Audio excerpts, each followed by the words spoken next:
नमस्कार दर्शक बंधु राजलक्ष्मी मोटिवेशन लाइव को आपण मानक बहुत सारा स्वागत। मुझे आपण नहीं जीवन सारा सुस्थ रही 15टी नियम।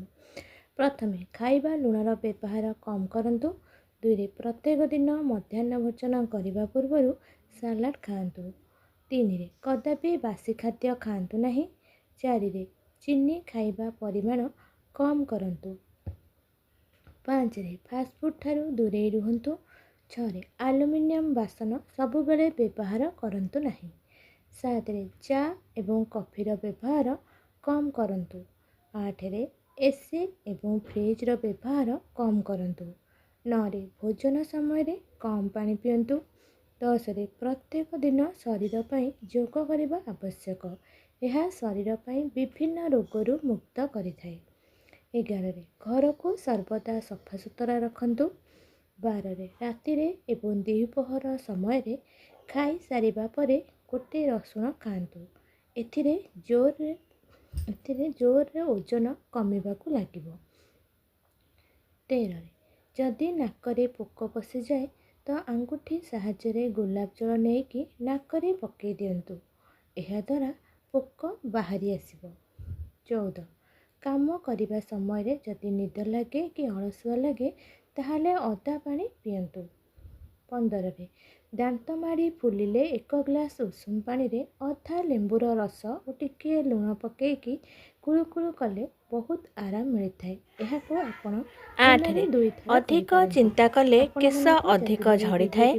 ता सहित शरीर और मुह वयस्क हेला परे देखा जाय थाए। तेनु आपण अधिक टेंशन नियंतु नाही।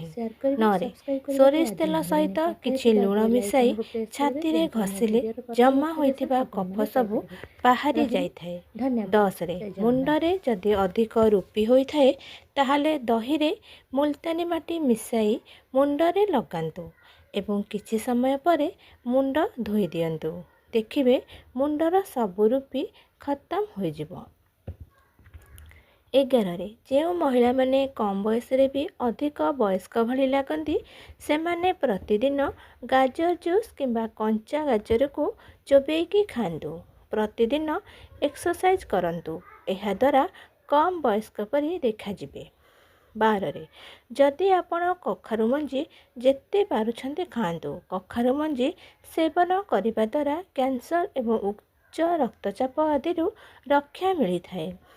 13 झियो किंबा नारी मानकर बयस अनुसार जदि स्तनर वृद्धि हेउन थाए ताहले डालिंबर चेर को बाटिके सोरिष तेल रे मिसाई स्तन किछि दिन लगाइबा द्वारा स्तन वृद्धि होई थाए। 14 पाद जदि अधिक जंत्रणा हेउथाए ताहले अल्प गरम पानी रे 1 चामच लुण पकाई किछि समय पर्यंत पाद बुड़ाई रखिले पादर थक्का मिंटिबा सह आराम मिली थाए। 15 अंडार धला अंश को मुंडरे मालिश करंतु एवं अल्प समय परे उषुम पानी रे केश धोई दियंतु। अंडा लगाइबा द्वारा केशरे वास्तविक चमक आसए। आपण माने मो वीडियोटी देखिथिबारु आपण मानक अशेष अशेष धन्यवाद।